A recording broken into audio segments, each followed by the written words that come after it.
You and I both know that it is not the flour, the beans, or the greens that are blowing up your grocery budget. It's the meat. But I'll give you some credit because you have figured out a lot already. Maybe you're gardening or bulk shopping or cutting back on extras. But meat, that's where those prices keep punching you in the gut. It's expensive, it's unpredictable, and unless you have 5 deep freezers, there's only so much you can stock up. So when I finally found a way to get ahead of meat prices, and not just for this week, but long term, everything shifted. That's right, I've sidestepped that chaos entirely. That's why I pressure can chicken. It's the only protein solution that saves me time, money, and my sanity. In this video, I'm gonna show you how canning chicken made me unstoppable in the kitchen and how it will do the same for you. And darling, we're talking 1-pan meals, a grocery budget that's actually insulated, no more last-minute store runs, and food that's ready when you are. And I'm posting this on Memorial Day weekend on purpose because this time of year kicks off one of the best windows to stock up on meat. Between now and late summer, grocery stores are ramping up their production and inventory for cookouts, barbecues, and holidays, which also means sales, markdowns, and clearance deals when that meat doesn't move fast enough. This time of year, I'm grabbing chicken at rock bottom prices and pressure canning it so that I'm not paying premium prices come fall. So if you're ready to stop scrambling, start saving, and make meals that actually work for you, let's get to it. Oh wait, let me slow myself down and say the quiet part out loud. If the words pressure canner have you picturing doilies, dusty jars, and your great aunt Pearl muttering about pickles from 1974, I get it, it's old school. But you've been led astray. Canning is not outdated. What's outdated is acting like a freezer is a forever fix when it's really just a ticking power outage on legs. What's outdated is buying chicken on sale and having no place to put it because your freezer's already full. Let me ask you this, what appliance in your kitchen can turn raw expiring meat into fully cooked shelf-stable protein? But wait, can it do that without electricity, ongoing maintenance, or another appliance to heat it back up? Not your freezer, not your air fryer, not your KitchenAid stand mixer. It's your pressure canner. That's it. That's the tweet. Girl, listen, while everyone else is fumbling with loyalty points, hoping that they finally add up to something, or that this week's supply chain recall isn't on something that they just purchased, or club memberships that they barely use, I'm over here loading up on meat while it's on sale, pressure canning it, and having dinner ready before they've even defrosted theirs. The deals do exist, but what's missing is the ability to capitalize on them. So in 2025, if you don't have a pressure canner, you're not behind the times, you're just behind. Now you remember how everyone used to laugh at the crazy chicken ladies. Yeah, until 2020 hit and they didn't seem so crazy anymore. So, call me old-fashioned now, but when meat prices climb again, or later this fall when the sales dry up, or when your freezer's full but your options are thin, this is what makes the difference. It's the canners who will be eating well without a flinch. You don't need 5 freezers, you don't need a Costco cart. Ugh, no offense to Costco, but you know what I mean. Canning is for anyone who wants to beat the food system at their own game. So if you're watching and you're thinking, maybe I should learn how to do that, you're right on time. Let's get started with our first meal. Welcome to the easiest chicken spaghetti that has ever hit a skillet. We're starting simple, a cast iron pan, a generous pat of butter, and enough garlic to make your neighbors suspicious. Then toss in some chopped onion and bell pepper for that sweet savory base. This is what I like to call the flavor foundation. We're making a roux, so give everything a little flour shower, just enough to coat. Then go heavy-handed with your Italian seasoning. You want the whole garden in there. Pour off the golden goodness from your jar of home canned chicken. This broth is rich, it's full of depth, and didn't cost you a dime this week. This is what a pantry win looks like. In goes shredded Parmesan and mild cheddar, and then you're gonna stir it till it melts into this creamy, dreamy sauce. Then I like to give things a dash of pepper, a little seasoned salt, and a couple spoonfuls of home canned salsa for that subtle kick. Store-bought is fine too, but if you've got the pantry, use the pantry. Now we've gotta loosen things up with a splash of milk. You're going for a thick, glossy sauce that coats the spoon like it knows what it's doing. Spoiler, it does. Now it's time to pop open those jars of chicken, 2 pints in this case, and pour in all that tender, fully cooked goodness. Let me remind you that this meal has barely hit minute 8 and dinner is basically done. That's the power of canning once and then reaping the benefit for months. And yes, this makes a lot, which means we're dividing and conquering. I'm packing some away for a future freezer meal. The sauce goes down first and then the cooked noodles that I had going on the side. Lid it, label it, and freeze it. That's dinner in the bank. When you're ready to eat, grab your bowls. Chicken spaghetti from the pantry, done in 1 pan, full of flavor, fast to pull together, and yes, completely made from ingredients that I already had. I am not paying this week's chicken prices. This was sale chicken that I canned over a year ago, and that makes all the difference. Ready for another easy win? We're starting simple, just grating a couple of carrots because you already know I'm always sneaking veggies in the mix. I mean, this right here is the quiet kind of health upgrade that your family won't even notice. Open your chicken. Don't you dare pour off those juices. That is free flavor, and I'm not leaving that on the table. Into the bowl it goes. Let's look at this chicken though. No fillers, no weirdness, just juicy, tender chunks that flake apart like they've been slow cooked all day. This is the kind of quality that makes you feel like you have a personal chef, except you're the one who canned it last year when chicken was on sale. All right, so now I'm just tossing in some frozen spinach and those grated carrots, layering nutrition like a pro without dirtying 10 pans to get there. Then I go in with a jar of my homemade cream of mushroom. I make a few of these at a time and then I freeze them because they beat the can every time. But hey, if store-bought is what you've got, go ahead and use it and keep on moving. Creaming a shortcut, I'm pouring in a jar of Alfredo sauce. We're not gatekeepers here. We're getting dinner done well and fast. Okay, so while the lasagna noodles are boiling, I just take a moment and mix everything together. The chicken, spinach, carrots, the cream of mushroom, and Alfredo sauce into one big hearty filling.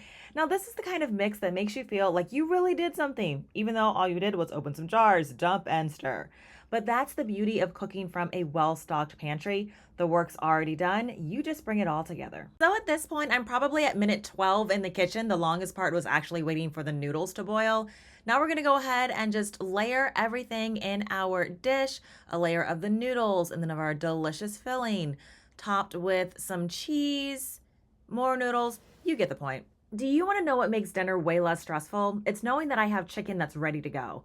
Like, there's no defrosting, no panic, do I have enough meat moment? It's just there, fully cooked, tender, and ready to drop into whatever I'm making. And because it's canned, I can stretch it further too. Mix it with veggies, sauces, pasta. Suddenly there's one jar that feeds the whole crew.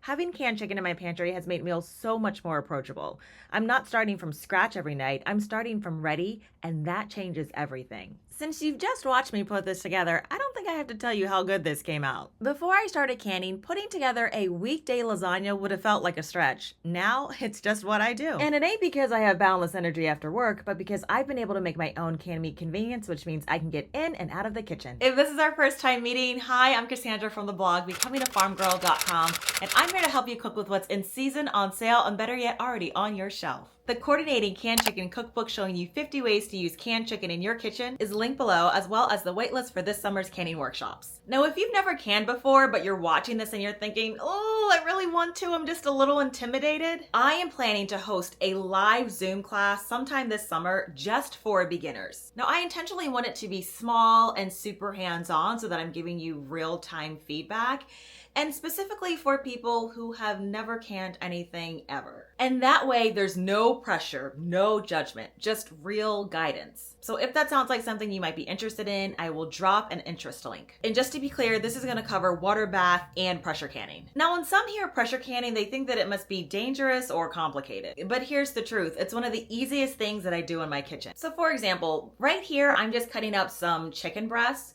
and you can use bone-in or boneless, whatever's on sale.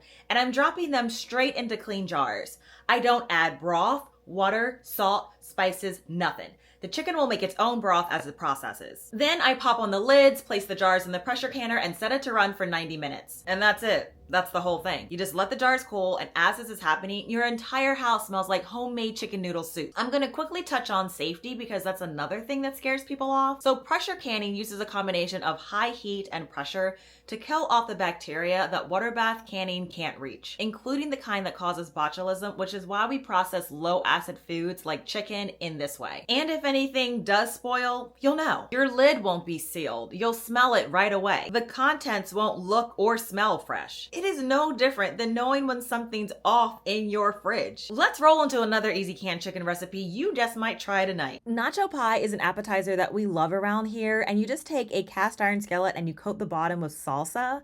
And then you're going to just then toss in like a couple of handfuls of tortilla chips, just like the regular corn kind. It's going to get a little messy, and that's kind of exactly what you want. So you're going to take a fork and you're just going to crush those chips down, take them off of the heat, and then add your fully cooked canned chicken.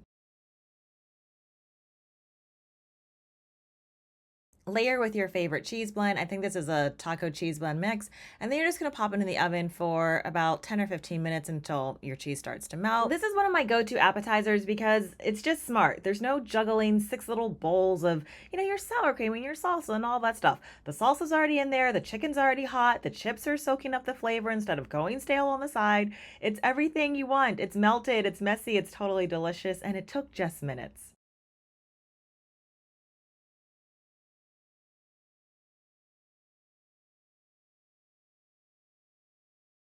I want to share something that's not for everyone, but that's okay. But it is something that I've been obsessed with, which is knowing how to use what you've put up. Because I think that's the part that's often underrepresented in the canning world. It's like we spend so much time prepping and preserving that we forget the joy and simplicity of cooking with it. So I created something for a few of us that really care about that part too. It's called the Canned Chicken Kitchen. Has a nice ring, don't it? And it's a digital cookbook with 50 real recipes I wrote as I made them, snapping photos in my own kitchen. It's not stylized, it's not professional, but it's practical, it's thorough, and it's meant for folks like us, people actually using their home canned food to feed themselves and their families. It covers everything from appetizers to soups, lunches, and dinners, and it includes a full guide to pressure canning chicken if you're just getting started. It's digital because I want to keep adding to it, and once you have a copy, that's it. You won't have to pay again. I will absolutely continue to share free recipes here on the channel. But for those of you who have been looking for a resource like this, one that helps you use your pantry, not just build it, this one's for you. Oh, now this next one, she's a crowd pleaser. Okay, this one starts fast and stays fast. I'm taking a jar of home canned chicken and then just dumping that straight into the pot. Next, we're gonna shake a generous amount of taco seasoning in. Like, don't be shy here, we're building flavor. Then you're gonna stir that around so that things are coated, and then you're gonna add in a jar of salsa, whatever heat level you like, a can of black beans that are drained, and then I'm gonna add a whole jar of my home canned corn. If you don't have canned corn, no problem. Frozen or, regular canned corn from the store works fine. And then to loosen it up, I'm going to pour in the chicken broth from the jar, and this is what's going to give us that liquid gold and make it soupy. And y'all, that's it. You stir it, you simmer it for a couple of minutes, and boom, dinner is done. No standing over a hot stove, no wondering if the chicken's cooked enough, no emergency grocery trips. All right, now watch how we level this up. I'm actually going to dollop this soup with a spoonful of homemade sour cream right on top, and then sprinkle over some chopped green onion or parsley or cilantro if that's what I have growing in the garden. And this is the part I love. I walked right out of that kitchen with 2 steaming bowls of taco chicken soup and 0 stress. This came together in 5 minutes flat using ingredients that I already had on my shelf. So if you've been watching this and you're thinking I should really start canning chicken, you're not wrong, because this kitchen strategy, it's real. So just the other day, I was at the store and look, these are the kind of deals that I'm talking about. Okay, so we're about to clean up. We have a chicken breast, normally priced for $10, 50% off, $5. What are they? Buy one, get 2 free. 2 free? Stop it. Thank you. Oh my goodness. Okay, so yeah, we're definitely walking away with some of these chicken breasts. So when you have the skills and a pressure canner at home, these little wins, they compound every week, every season, every sales cycle. This isn't just about having food on your shelf. It's about flipping the grocery store game in your favor and finally getting ahead. And I hope today's video gave you a gentle nudge and a whole lot of ideas. I'll see you in my kitchen or garden soon. Take care, friends. Cassandra, what you doing on Memorial Day? I'm canning and I'm going to the Memorial Day parade this afternoon because this is like probably 6 quarts of meat. Look, 3 chicken breasts for $5.39. All these red tags. Y'all know I am the red tag queen, okay? I live for this. Come on now.